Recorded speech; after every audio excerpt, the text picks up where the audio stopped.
हरे कृष्णा, राधे राधे। स्वागत है आप सभी का गोविंद भजो चैनल पर। श्रीमद् भागवतम की विशेष कथाओं की श्रृंखला में आज हम सुनेंगे एक बहुत ही अद्भुत प्रसंग। तो चलिए वीडियो शुरू करते हैं।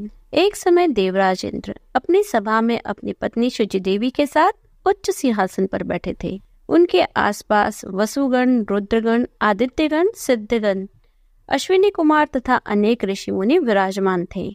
अप्सराएं इस सभा में नृत्य कर रही थी और गंधर्व सुंदरता देखकर संगीत गा रहे थे।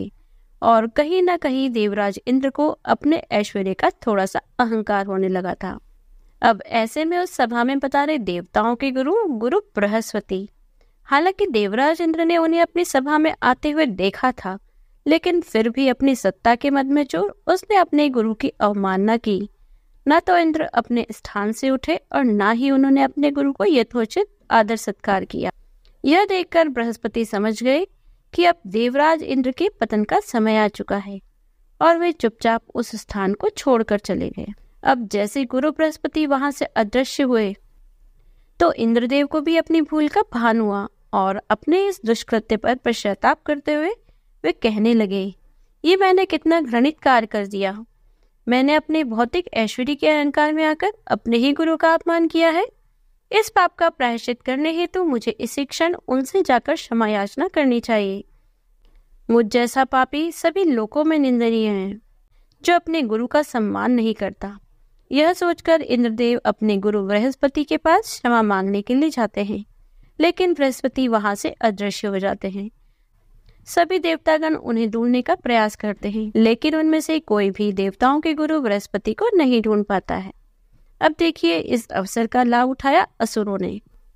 जैसे ही उन्हें पता चला कि देवताओं ने अपने गुरु का अपमान कर दिया है और अब गुरु बृहस्पति उनके साथ नहीं है, इस कारण वे असहाय हो चुके हैं, उसी क्षण असुरों के गुरु शुक्राचार्य के निर्देशन में उन्होंने स्वर्ग पर आक्रमण कर दिया। अब असुरों के सामने देवताओं की भयंकर पराजय हुई। निसहाय देवतागण अब पहुंचे ब्रह्मा जी के पास। ब्रह्मा जी भी इंद्र पर बहुत क्रोधित हुए और कहा, हे देवराज, आपने ऐश्वर्य के मद में चोर होकर जो अपने गुरु बृहस्पति का निरादर किया है, उसी का यह परिणाम है कि आज आप अपने समस्त भौतिक ऐश्वर्य को खो चुके हैं। अब एक कार्य कीजिए, जब तक गुरुदेव बृहस्पति वापस न लौटे तब तक आप त्वष्टा के पुत्र विश्व रूप के आश्रय में चले जाइए। उन्होंने तपस्या के द्वारा अपने भीतर ब्रह्म तेज को प्राप्त किया है, लेकिन याद रहे, इस विश्व रूप का संबंध माता की ओर से असुरों के साथ भी है, इसलिए वह असुरों के साथ भी समान रूप से ही व्यवहार करता है। ब्रह्मा जी की बात सुनकर देवराज इंद्र सहित सभी देवतागण त्वष्टा के पुत्र विश्वरूप के पास गए। उन्होंने उनकी पूजा की और प्रार्थनाएं की तथा स्तुति करके उन्हें प्रसन्न करने का प्रयास किया।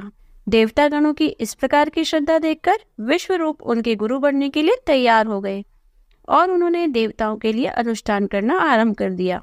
लेकिन जैसे कि ब्रह्मा जी ने बताया था कि विश्वरूप के मन में असुरों के प्रति भी अच्छा भाव था, इसलिए देवराज इंद्र से छिपकर विश्वरूप असुरों के लिए भी आहुतियां दे रहे थे। जब इंद्र को इस बात का पता चला तो उन्हें बड़ा क्रोध आया और उन्होंने उसी क्षण विश्वरूप के तीनों सिर काट दिए। हालांकि इंद्रदेव को इस प्रकार ब्राह्मण हत्या करने के बाद पश्चाताप तो हुआ, लेकिन अब वे कर भी क्या सकते थे। आखिर अपने भौतिक ऐश्वर्य को भी तो उन्हें बचाना था।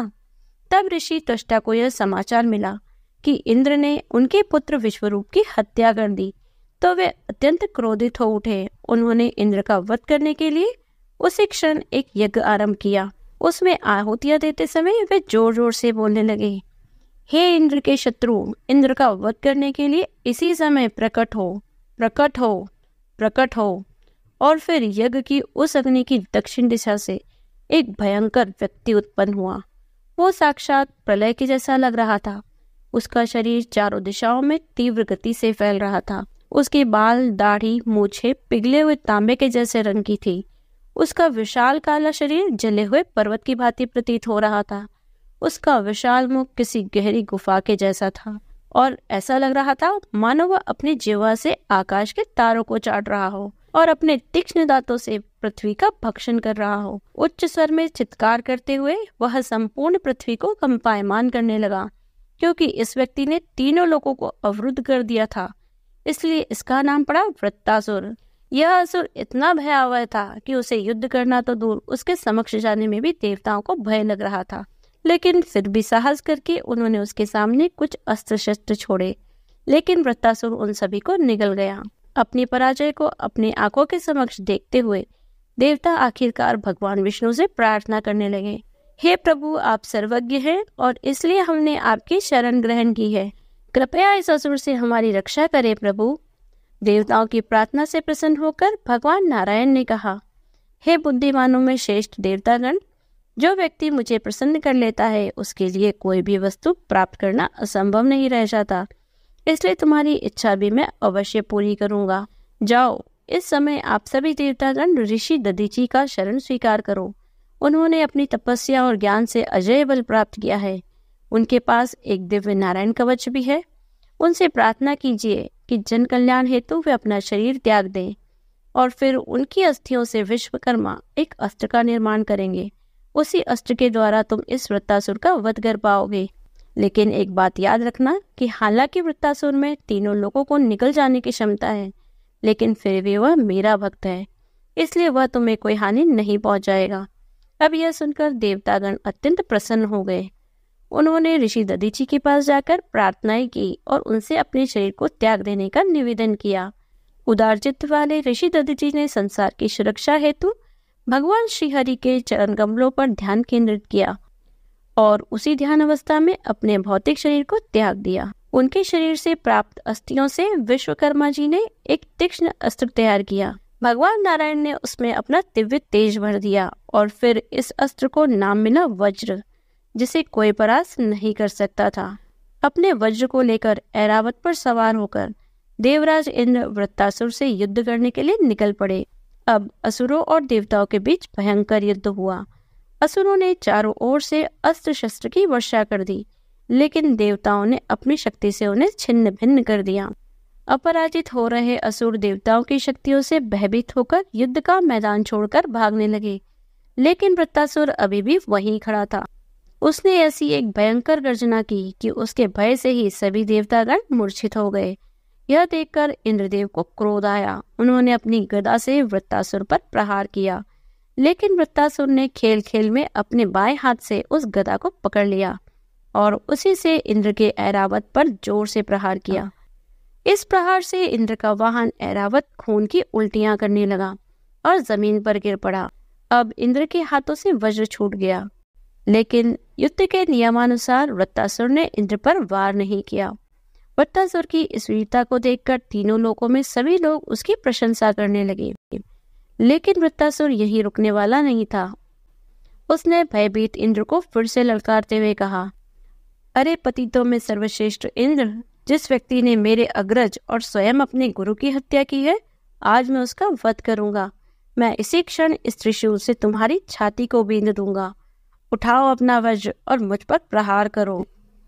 तुम्हारा ये वज्र भगवान नारायण की शक्ति से संचारित है, इस पर संशय मत करो। इस प्रकार इंद्र को उत्तेजित करते हुए वृत्तासुर भगवान नारायण से प्रार्थना करने लगा, और क्यों न करे, आखिर वो भगवान का शुद्ध भक्त था। उसने भगवान को सुंदर प्रार्थनाएं अर्पित करते हुए कहा, हे कमल नयन प्रभु, यदि आपके चरण कमलों का त्याग करके मुझे योग सिद्धियां या मुक्ति ही क्यों न मिल जाए, तो भी मैं उसे प्राप्त नहीं करना चाहता। अपने पूर्व कर्म के बंधन के कारण मैं इस भौतिक संसार में गिर पड़ा हूँ, परंतु अब मैं यहाँ और नहीं रहना चाहता। मेरी एक ही कामना है कि अब मेरा मन, मेरा चित्त, मेरा सर्वस्व केवल आप में ही आसक्त रहे। हालांकि वृत्तासुर इंद्र के साथ युद्ध कर रहा था, लेकिन वह जानता था कि भगवान नारायण के द्वारा प्राप्त वज्र से उसकी मृत्यु होगी, तो वह अपने भौतिक शरीर का त्याग करके भागवत धाम वापस जा पाएगा। इसलिए वह भगवान की नित्य शुद्ध भक्तिमय सेवा प्राप्त करने हेतु अपनी मृत्यु की प्रतीक्षा कर रहा था, और उससे विपरीत देवराज इंद्र अपने भौतिक ऐश्वर्य को पुनः प्राप्त करने हेतु वृत्तासुर का वध करना चाहते थे। आखिर फिर एक बार वृत्तासुर ने अपने शब्दों द्वारा इंद्र को उत्तेजित किया और उन पर त्रिशूल का प्रहार किया।